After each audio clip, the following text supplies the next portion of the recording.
c'est une rockstar que l'on reçoit aujourd'hui au Dauphiné, l'un de nos compatriotes les plus connus à l'étranger, le Spider-Man français. Alors ça, c'est son nom de scène vertical, mais il porte pourtant le nom le plus passe-partout qui soit, Alain Robert. Un nom bien de chez nous, mais c'est parce qu'il est aussi de chez nous. S'il vit aujourd'hui à Bali en Indonésie, Alain a grandi à Valence et a fait ses premières escalades solitaires juste derrière dans le Vercors drômois, au col de Tourniol. Il avait alors 16 ans et était membre du très classique club alpin français. Aujourd'hui, il a 62 ans et il a passé sa vie à côtoyer le vide, à nous donner des frayeurs en grimpant sans corde les plus hauts gratte-ciel de la Terre. Alain Robert est un défi incarné aux lois de la pesanteur, mais aussi un peu aux lois des hommes, car il est souvent embarqué par la police au sommet de ses ascensions. Alain Robert, c'est aussi un défi au temps qui passe, car il ne s'arrête pas. Encore le week-end dernier, sur la tour Total à la Défense, son immeuble fétiche, c'est là où au début des années 90, il s'est mis à l'escalade urbaine. L'âge de la retraite a été retardé, alors il continue, 65 ans, on ne sait pas. Les cheveux ont blanchi, mais le look, lui, est toujours un peu le même. Il est avec nous car ce 16 octobre paraît Libre et sans attache, sa biographie, coécrite par David Chambre et Laurent Belluard. Il y a 2 ans, il a fait son retour sur le rocher de sa jeunesse, dans le Verdon, à 60 ans pile, toujours sans filet. Il y a eu d'ailleurs des photos et des images impressionnantes prises par Philippe Poulet. S'il a fait ce retour, c'était aussi un petit peu pour rappeler qu'avant d'être ce showman, il fut avant tout l'un des plus grands grimpeurs sur rocher. Il a fait les solos les plus dangereux dans le 8e degré, prêt à mettre sa vie en jeu. Ça, c'est pas moi qui le dis, c'est l'américain Alex Honnold, référence du genre aujourd'hui. Là où les solistes prennent une marge de sécurité, évoluant plusieurs degrés en dessous de leur niveau max, lui, Alain, il était quasiment à la limite. Pour eux, les solistes, c'est un peu le pionnier dans l'art de ce solo intégral extrême. Il a ouvert notamment 2 lignes de légende, La Nuit du Lézard à Buux dans le Luberon et aussi Pol Pot dans le Verdon. Alors Alain, toujours en piste, vous étiez sur la tour Total le week-end dernier avec l'un des meilleurs grimpeurs du monde aujourd'hui, Sébastien Boin, et je crois que vous êtes encore fait peur. Racontez-nous. C'était pas le but de me faire peur, mais en définitive, ce qui s'est passé, rendu aux 3/4 de l'ascension, il avait fait une semaine détestable, il avait plu tous les jours à Paris. Et en fait, sur un cadre de vitre horizontal où j'étais en écart et je me reposais, il y avait de la boue. Donc j'ai pas fait gaffe. Et en fait, pour franchir chaque vitre, il faut faire une espèce de pied-main avec les pieds en adhérence sur le cadre. Et donc, quand j'ai poussé sur le cadre, d'un seul coup, c'était vraiment la zipette. Ça m'a vraiment, j'ai failli vraiment me casser la gueule. Et puis, j'ai pas compris tout de suite. Je me suis dit, tiens, j'ai peut-être pas monté le pied assez haut, j'en sais rien. Je me suis reposé quelques secondes. Puis je repars une seconde fois, même problème. Et là, j'ai compris. J'ai eu un flash. En fait, je me suis rappelé que j'avais vu un truc marron sur le cadre de la vitre. Je pensais que c'était une feuille morte. Et donc j'ai réalisé que c'était probablement pas ça. Puis j'ai regardé sous ma semelle et réalisé que j'avais de la boue sous les pieds, quoi. Alors, donc quand tu es à la verticale, tu es à 150 mètres du sol, nettoyer tes pompes, c'est pas le pied, quoi. Et du coup, ce qui fait qu'il me manquait encore 40 mètres d'escalade. Et en fait, j'avais nettoyé mes pieds, on va dire, à 70%. Et j'ai quand même bien galéré. Chaque fois que je passais une vitre, je me disais, c'est peut-être la dernière, quoi. Je regardais un peu en bas, je me disais, putain, comment ça fait quand tu t'écrases 150 mètres? Et qu'est-ce qui se passe dans la tête quand on dit que moins de mouvement, là, tout peut s'arrêter? Bon, rien de spécial, parce qu'en fait, moi, je suis resté quand même très concentré sur mon ascension, hein. Je savais quand même que la vie, elle était en jeu, donc ça, c'était ennuyeux. Mais après, je suis un combattant, quoi. Alors cette tour Totale, c'est, je sais pas, une dizaine de fois, hein, vous l'avez grimpé. 15. Et la première, alors ça j'ai lu dans le livre, à l'époque elle s'appelait la tour Elf. Ouais. Et là-haut, qui vous attendait En fait, c'était marrant parce que c'était le Floch Prigent, quoi. Ouais. Qui Le m'avait patron de un peu l'époque, remonté les bretelles, bon, en sachant qu'un an ou deux après, il était en prison pour abus de biens sociaux, et bon, donc ça fait rigoler, quoi. Donc cette tour Totale, ouais, c'est un peu votre tour fétiche finalement. En fait, c'est parce qu'elle est belle et elle n'est pas trop dure. C'est pour cette raison d'ailleurs, à 62 ans, que j'arrive encore à la faire, même s'il y a eu cette galère là, avec de la boue. Donc moi perso, je m'y attendais pas. Et c'est aussi pour cette raison que Sébastien Boin, il s'est joint à moi.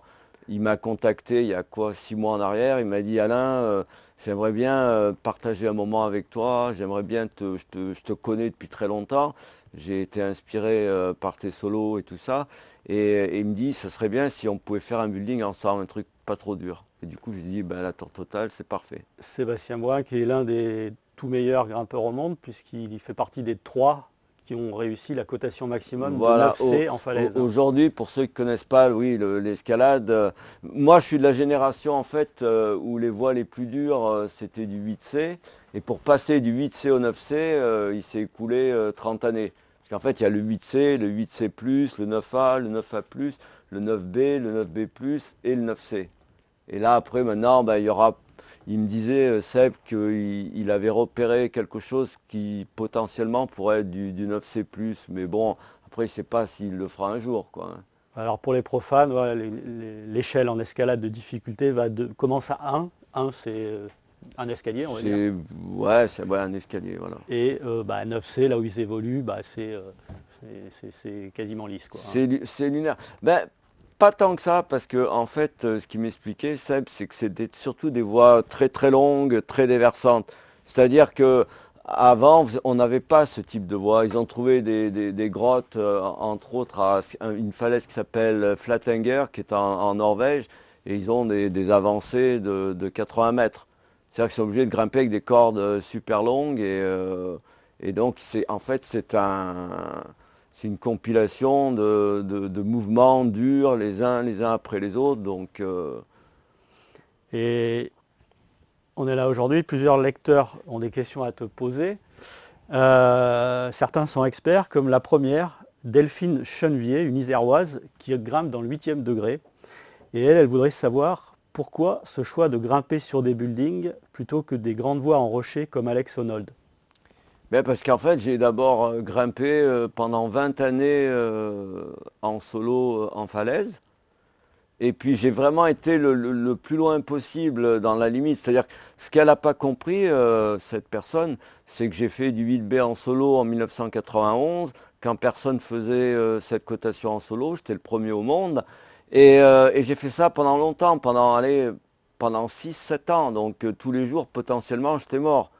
Donc, et de passer au building, c'était passer à un type d'escalade beaucoup plus facile, plus prévisible. Et puis aussi, ça me permettait de bien gagner ma vie, quoi. Et puis de voyager. Donc en fait, je suis passé d'un mode de vie qui était plutôt solitaire, le van, dormir à la belle étoile et tout ça. Et puis après, à quelque chose de différent, je me suis dit, grimper les buildings, c'est sympa, ça m'apporte une aventure qui est différente, avec des arrestations, en fait, en me servant de l'environnement urbain comme des montagnes de verre et d'acier. Donc quelque part, tu avais peur d'aller trop loin sur le rocher, quoi. C'est pour ça que Ben, j'ai été déjà allé trop loin. Je veux dire, je faisais des voies en solo comme Pol Pot, j'étais à 50-50. À 50-50, bon, tu peux pas faire ça pendant trop longtemps parce quand que tu tu dis es mort. quand 50-50, c'est 50, tu vas en haut, 50, tu tombes. Donc donc c'est quelques personne, je veux dire, Alex, il en parlait là, on a donné, j'ai un portrait de 14 pages dans Summit Magazine, et ce qu'il expliquait, Alex, il dit, quel que soit le nombre de fois que tu vas dans Pol Pot avec une corde, le jour où tu le fais, c'est comme lancer les dés. Et c'est Alex, c'est El Capitan, c'est ce qu'a dit aussi d'ailleurs à peu près Alexander Huber, qui a fait aussi du solo très très haut niveau, mais il explique qu'en fait, je suis la personne qui a fait les solos les plus dangereux, les plus engagés. donc quelque part, passer au building, paradoxalement. C'était passé à la sécurité en définitive. Alors, il y a une autre question de Paul de Bilieu dans l'Isère. Lui, donc, il rappelle que tout ne s'est pas toujours très bien passé, notamment quand tu étais encordé. En 82, vous avez subi un terrible accident qui vous a laissé 6 jours dans le coma et détruit vos poignets au point de les figer. Alors, quel regard portez-vous sur cet accident aujourd'hui, après tous ces exploits réalisés? Alors déjà, rappeler l'accident. L'accident, c'est un truc tout bête. J'étais sur une falaise, j'avais fait plein de solos, et puis on est en fin d'après-midi, il y a un groupe de jeunes qui arrivent, encadrés par Jeunesse et Sport. Eux, ils en profitent parce qu'à l'époque, ce n'étaient pas des moniteurs d'escalade. Ils étaient habilités parce qu'ils appartenaient à Jeunesse et Sport. Ils étaient profs d'éducation, mais ils ne savaient pas grimper, les mecs. Donc, ils m'ont demandé si je pouvais installer des cordes. Donc, ils me donnent un anneau de sangle. Ils s'étaient servis des anneaux, visiblement, avec les gamins pour leur apprendre à faire les nœuds. Et en fait, ce qu'ils m'ont donné, c'était un anneau de sangle avec un nœud mal fait. Donc, moi, il y a 2 mousquetons à vis, une corde, je monte en solo, j'installe ça, puis je me dis au moment de redescendre, tiens, je ne vais pas le faire en solo, bon, j'étais un peu fatigué, je vais utiliser la corde. Donc je me mets en rappel alpin, parce que je n'avais pas de baudrier, je me mets bien à l'équerre, parce qu'en fait, pour ne pas me râper les genoux et tout ça, puis une fois que la tension elle était trop forte, eh ben, je suis tombé. Donc mon corps a basculé, et je suis tombé de 20 mètres, tête la première. C'était du rocher, du calcaire en bas, donc les mains, elles ont carrément explosé. Ça a déchiré la peau, la chair. Mes poignets étaient en miettes, hein. En fait, le médecin qui m'a récupéré aux urgences, c'était un chirurgien de la main très connu. Et il m'a dit que dans toute sa carrière, il n'avait jamais vu des poignets aussi explosés. Il les a décrits comme des œufs brouillés en définitive. Donc c'était vraiment des miettes, c'est pas des fractures classiques, quoi. Et, et puis après j'ai tapé la tête, donc je suis tombé dans le coma, je me suis cassé également le genou, le pied, le bassin, le nez, le malaire gauche, quoi. Enfin il y avait pas mal de fractures, quoi. Il y avait pas mal de casses, quoi. Et du coup, c'est ça qui est intéressant aussi, c'est que en fait, tu as fait ta carrière, une grosse partie de ta carrière, et tes plus gros solo avec un handicap. Voilà, toute ma carrière, elle s'est faite sur un corps très abîmé. En plus, les mains, j'ai 2 nerfs aussi d'esquinté. Les mains, les poignets, c'est le ciseau à bois d'un sculpteur. Et pour un grimpeur, ses mains, c'est son ciseau à bois. Donc c'est ça qui est un petit peu étonnant. C'est-à-dire que faire les premiers 8B en solo dans l'histoire de l'escalade avec des mains aussi abîmées, c'est plutôt étonnant. Et donc Paul, toujours de Bieux dans l'Isère, lui justement, il évoque un de ces troubles ces vertiges hein, que tu as eu depuis. En fait, je suis un polytraumatisé crânien parce que j'avais eu d'autres accidents avant, hein. Donc au bout d'un moment, j'ai commencé à réaliser que j'avais pas une bonne stabilité. Et puis j'ai cherché hein, dans la médecine au départ traditionnelle, hein, le généraliste, tout ça, qui dit non, non, c'est parce que tu es anxieux et tout, etc. Puis finalement, j'ai vu un jour un ORL. Et l'ORL, bon, il a pas su exactement trouver, donc il a fait faire une IRM. Et puis il m'a envoyé à Paris chez le plus grand spécialiste en Europe du vertige, qui lui donc a fait 2 jours d'examen. Et il m'a dit, ben voilà, quand on a analysé le bilan, il y avait une feuille de papier et il y avait un gros carré au milieu. Et il m'a dit, voilà, vous, avec ce que vous faites comme activité, vous devriez être au centre de ce carré. Ma secrétaire qui se plaint d'avoir le vertige quand elle est debout sur son tabouret, elle est plutôt vers le bout du carré. Et vous, monsieur Robert, vous êtes en dehors du carré. Et donc il a écrit et tout à mon ORL qui recommandait que j'arrête impérativement l'escalade parce que c'était débile, quoi. Donc perdu pour l'escalade. Voilà. Et comment on fait après? Ben moi j'ai repris ma voiture, je suis rentré à Valence, je me suis arrêté à Cornas et j'ai fait un 8 ans en solo. Enfin, c'était pour Et me aujourd'hui, rassurer. comment ça va? Aujourd'hui, c'est ce vertige médical alors. En fait, qu'est-ce qui s'est passé? C'est que le corps, il est fabuleux. On oublie très souvent d'en parler. Le corps, il compense. Je veux dire, par exemple, j'ai les poignets bloqués, donc je peux pas faire, j'ai pas de pronation, pas de supination, donc j'utilise mon épaule, qui est l'articulation la plus sophistiquée du corps, et du coup, j'ai quand même de la pronation. Par contre, la supination, j'en ai pas beaucoup, quoi. Donc s'il y a des prises en inversé, c'est un handicap. Là, le fait que j'ai 2 nerfs esquintés, je ne sens pas ces 2 doigts.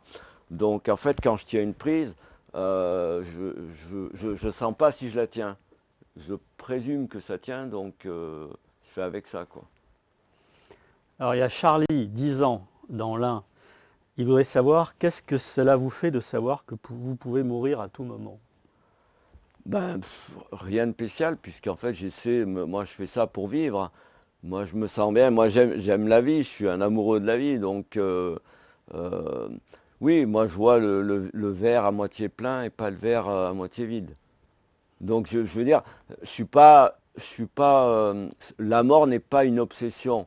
J'aime vivre. Donc voilà, c'est pour ça qu'il faut retourner la question dans l'autre sens. C'est que moi, je pense pas à la mort. Mais en même temps, il y a quand même cette notion de se confronter, d'aller à la limite et de s'exposer, s'engager, engager sa vie. Ben, moi, je sais pas quoi dire de plus. C'est-à-dire, Mais l'attrait justement d'aller à la limite. ben, c'est fabuleux. Moi, on va ramener ça à une phrase de Reinhold Messner. Il a dit plus la peur est grande, plus grand est le plaisir. Je veux dire, les gens, ils aiment la peur. Ils regardent tous des films d'action. Mais voilà, simplement, ils mangent des pop-corn, ils boivent du coca et ils regardent des films d'action et ils sont. Ben, moi, je vis mes films d'action. Ça reste le grand mystère, cette fascination un peu. C'est quand même, ouais, c'est une question qui est un peu compliquée, hein, malgré tout. Ouais. Je pense que je l'ai développé peut-être un petit peu plus dans mon bouquin. Alors, question plus terre à terre. Ah. Stéphane de Saint-Féréol en Haute-Savoie. Vivez-vous financièrement de votre passion? Ah oui, oui, ça fait 35 ans que je gagne ma croûte avec l'escalade, ouais. Bah, tout est marqué hein, sur Google, vous tapez Alain Robert. Je veux dire, aujourd'hui, ça un petit peu la question, c'est que font les gens à part regarder TikTok, Instagram et tout ça, et ils se posent toutes les questions, alors qu'il y a 456 millions de mentions sur moi sur Google, et on trouve ma vie en long, en large et en travers. D'accord. Et c'est du sponsoring, Ah oui, c'est des boîtes qui veulent s'associer à mon nom, c'est des bâtiments qui se disent, OK, on va faire l'ouverture de notre bâtiment avec ce mec-là. C'est la COP 28 à Dubaï l'an dernier qui se sont dit, ben, on va faire l'ouverture de la COP 28, parce qu'en fait, ils avaient comme slogan, Climb to Change. Climb to Change, donc ils se sont dit ok, ça serait bien si ce mec-là il grimpait le Burj Khalifa qu'il avait déjà grimpé en 2011. Donc Burj Khalifa que vous aviez grimpé En Cordée, ouais. Ça c'était à la demande du Premier ministre Sheikh Mohammed que j'avais vu en 2011. En fait j'étais avec Sheikh Nahyan à Abu Dhabi qui me sponsorisait déjà. Et puis comme il souhaitait vraiment que je grimpe le Burj Khalifa pour un gros événement qu'ils avaient prévu quelques temps après, il m'a dit ben, on va aller voir ma famille, donc Sheikh Mohammed, et on va lui demander s'il y aurait la possibilité de grimper le Burj Khalifa.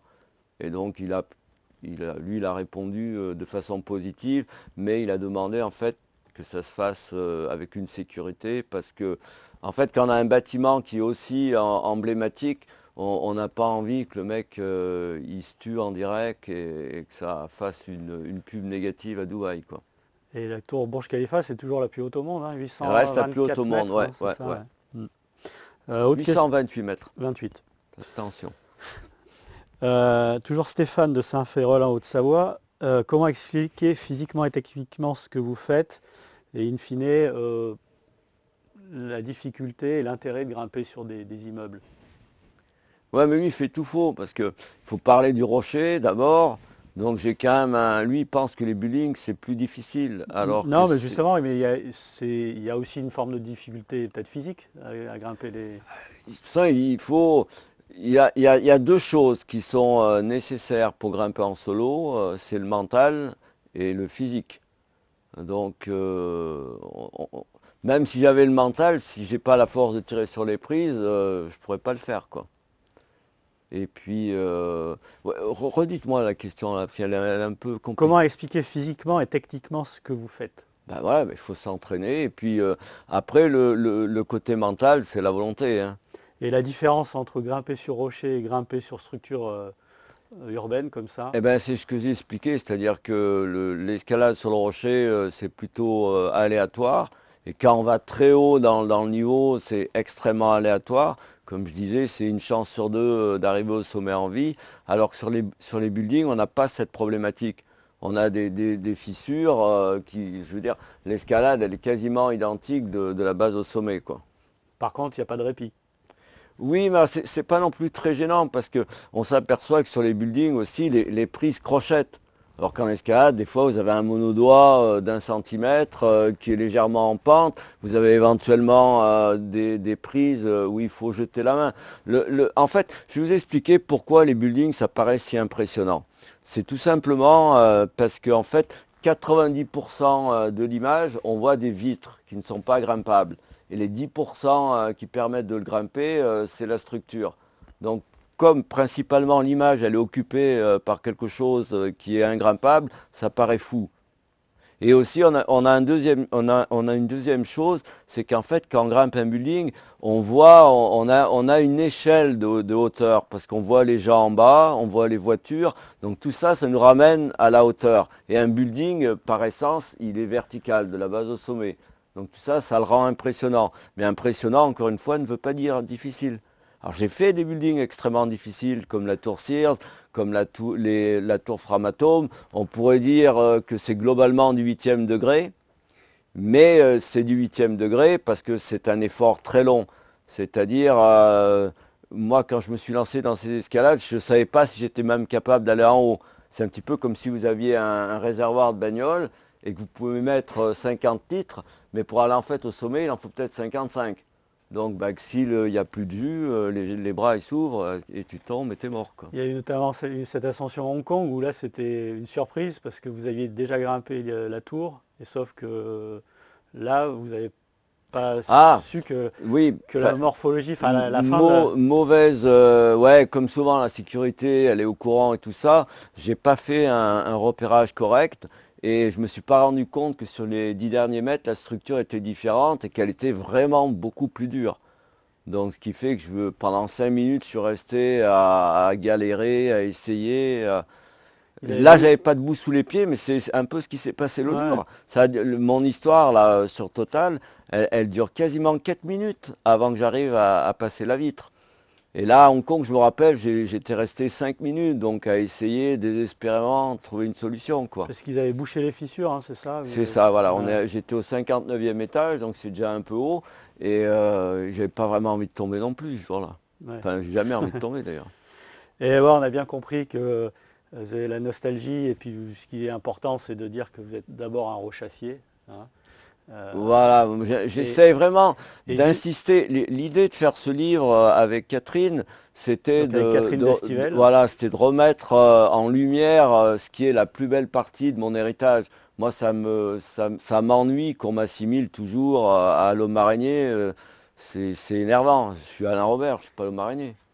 Et d'ailleurs, il y a 2 ans, retour au Verdon. Exactement. Comment ça s'est passé?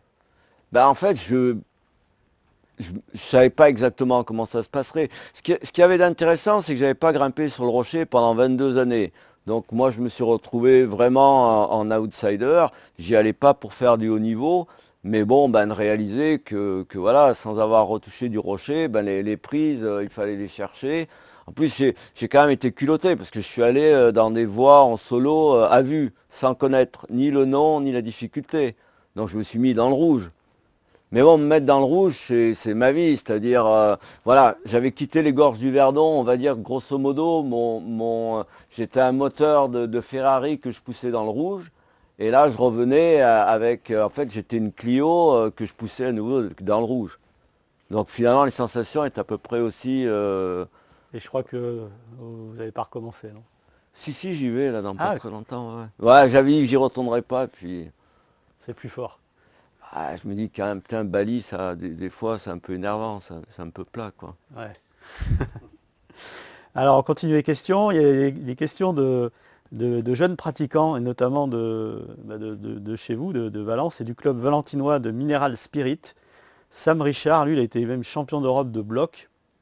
Il est dans le top 10 en Coupe du Monde, à Prague, chez les seniors. Donc lui, il revient plutôt sur les structures artificielles. Et il veut savoir si est-ce que vous entraînez sur de la résine, en résistance. Oui. Non, en résistance, pour les expéditions en solo. Oui, d'autant plus que comme à Bali, il n'y a rien à grimper, j'ai un pan d'escalade et je m'entraîne sur mon pan, quoi. Ouais. C'est mon outil de travail, entre parenthèses. Le seul truc, c'est vrai que dans ma vie, j'ai bien intégré le vide. Là, ça faisait... mon dernier building, c'était en mars 2024 aux Philippines. 220 mètres, enfin 218 mètres, parce que les 2 derniers mètres n'étaient pas grimpables, donc j'ai été obligé de le redescalader. Et puis, donc après, on passe de début mars à fin septembre. Donc en fait, voilà, il s'est passé 6 mois pour me reconfronter à nouveau au vide. Mais c'est un entraînement qui se fait quotidien, au quotidien, non? Non, 5 fois par semaine. Après, il y a le physique, non?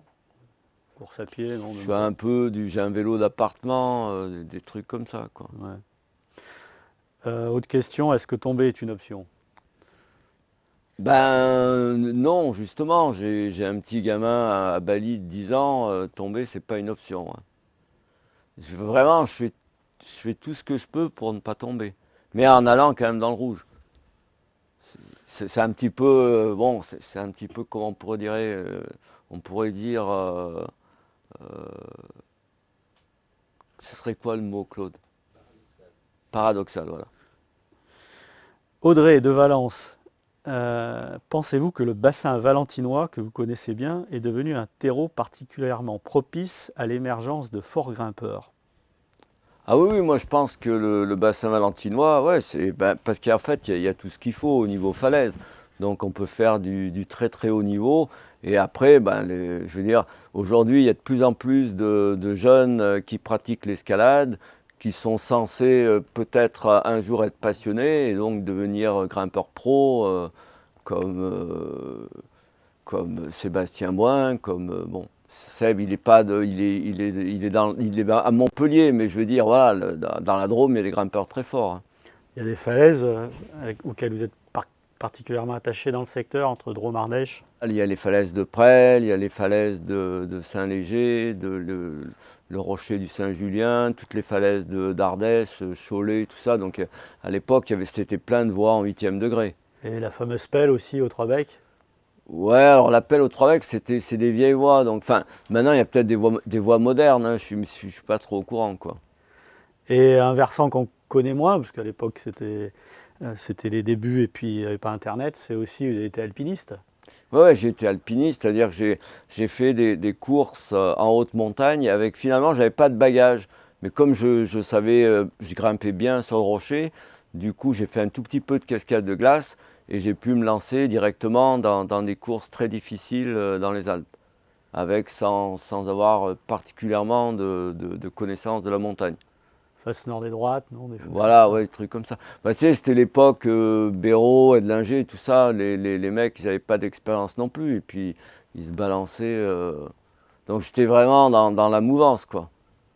Je me rappelle, j'allais au CAF à l'époque. Et bon, pour eux, ils me parlaient du couloir d'Avin à 40 degrés. Donc, et en fait, je leur demandais la face nord et droite. Ils me prenaient pour un fou. Ils disaient, mais attendez, vous êtes un fort grimpeur, mais la montagne, c'est la montagne, quoi. Donc, en fait, on n'avait pas la même vision. Pour eux, la montagne, c'était, je sais pas comment expliquer. Ouais, C'était académique, c'était. Déjà, en gros, ils se foutaient de ma gueule, hein, en définitive. C'est de me dire, attendez, on fait pas de la face nord et droite. Ils rêvaient même pas de faire ça, même en fin de carrière. Donc, ils rampaient dans du 40 degrés et moi, je leur parlais de trucs qu'avaient fait des mecs comme les Deux Maisons, les Reinhold Messner. Donc, ils ne comprenaient pas exactement, on n'avait pas le même dialogue. Baptiste de Moiran, en Isère. Alors lui, il revient au building. Et il voudrait savoir, sur la façade d'un building, on imagine que tous les étages se ressemblent un peu, comparé à une voie en falaise plus chaotique. Où trouver le plaisir dans ces ascensions? Eau et gaz à tous les étages. Non, mais il a qu'à essayer, je veux dire, il a qu'à aller voir la tour Framatome. Je veux dire, c'est une fissure horizontale, comme vous avez à Indian Creek dans l'Utah ou dans le Colorado. C'est pas aussi nul que ce qu'il pense, hein, en définitive. Non, mais il ne pense pas que c'est nul, hein. C'est beaucoup plus varié que ce qu'il pense. Toujours Baptiste, apparemment il dit que vous souffrez d'épilepsie. Ouais, bah ouais, c'est pas un problème. Et est-ce qu'il n'y a pas un risque de faire une crise pendant une ascension? Et comment le gérer? Pourquoi pas? Ah ben si on en fait une, on est mort, hein. D'accord. Bon. Ben, l'histoire, moi, je suis passionné d'escalade depuis la nuit des temps. Donc j'avais le choix, soit je restais à la maison et je regardais Netflix, ou alors, enfin il n'y avait pas Netflix à l'époque, ou alors je grimpais. Donc la mort, de toute façon, on meurt tous. Donc à un moment donné, il faut rester logique et essayer de vivre ses rêves le plus possible et pas gaspiller sa vie. À la fin, on meurt quand même, hein. Alors, une question rigolote. Quelle est la scène la plus compromettante à laquelle vous avez assisté en passant devant une fenêtre?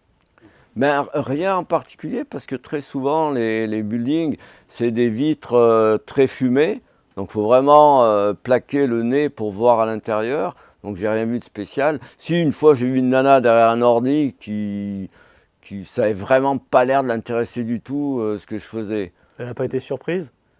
Surprise probablement, mais voilà, donc j'ai pas assisté à des scènes trop triviales, quoi. Ouais, ok.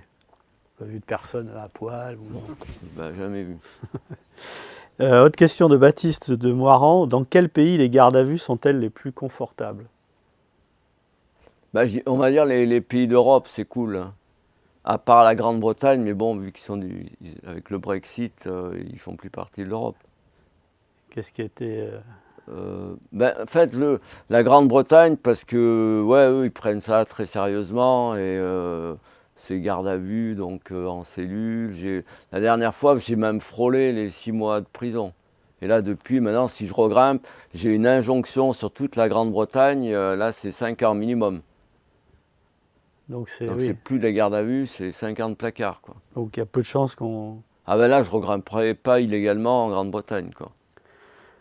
Et à contrario, les gardes à vue les plus difficiles, je crois que... C'est genre les Philippines. Je veux dire, là j'étais par exemple dans une cellule qui était pour 6 personnes, on était 17, et surtout un glauque, des cafards partout. Puis j'étais pas particulièrement blessé, je m'étais ouvert les pieds et les mains, et du coup je me demandais pas si j'allais pas choper une grosse infection, quoi. Et les Philippines, c'était il n'y a pas longtemps, l'année C'était dernière, au hein. mois de mars, ouais. Non, au mois de mars, Non, au c'était cette printemps. année en fait. Ouais. Et alors, en plus, c'était marrant parce que c'était un building que j'avais grimpé il y a 4 ans auparavant. Et il y avait un pote qui connaissait bien le général de police. Et j'avais passé ma garde à vue pour le même building dans son bureau, dans une salle de conférence. J'avais un matelas, mes potes m'avaient amené du champagne, ils m'avaient amené de la pizza, de la pisse saladière.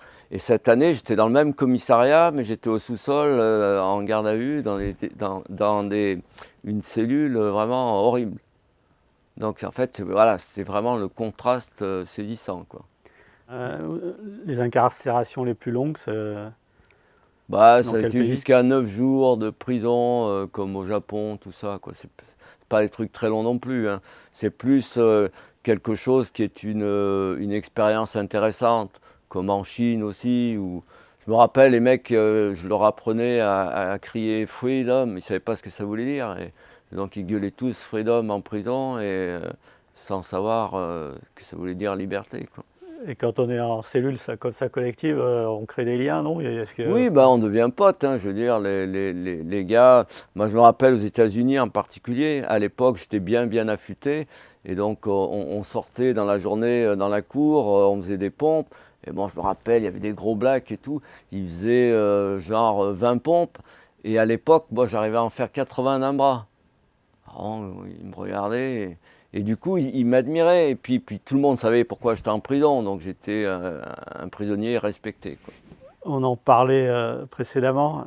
Je me souviens début des années 2010, après la Burj Khalifa, en tournée médiatique sur le plateau de On n'est pas couché là chez Laurent Ruquier, vous aviez demandé la Légion d'honneur. Pourquoi ça s'est pas fait? Alors la Légion d'honneur, ça s'est pas fait parce que tout simplement, j'ai beaucoup été trop arrêté à travers le monde, à peu près 150, 160 fois, c'est trop. Et je passais quand même toujours le niveau de l'enquête des RG, je passais le niveau ministériel, mais la grande chancellerie, c'est des vieux schnocks qui ont 80 ans et pour eux, ils sont ringards, quoi. Mais après, moi, ça me fait rigoler, parce que la moitié des politiques qui l'ont, un jour ou l'autre, ils ont le bracelet électronique et tout. Donc c'est quand même une mascarade, hein. C'est juste une connerie. Moi, je le voyais plutôt comme un pied de nez, un pied de nez à la société. Me dire, ok, jusqu'où on peut aller avec la société?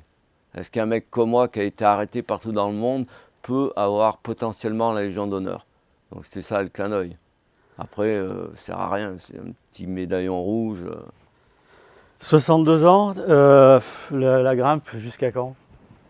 Quel âge? Au moins jusqu'à la mort. L'idée de mourir sur Je scène? me disais que probablement, si j'avais encore la caisse physique et mentale, pourquoi pas faire du solo jusqu'à 70 ans. En tout cas, voilà, j'arrêterai de grimper quand je peux plus grimper en solo. Ou consommer l'escalade que en solo? Voilà, j'aime l'escalade quand elle est... pour moi, l'escalade en solo, c'est l'escalade la plus pure.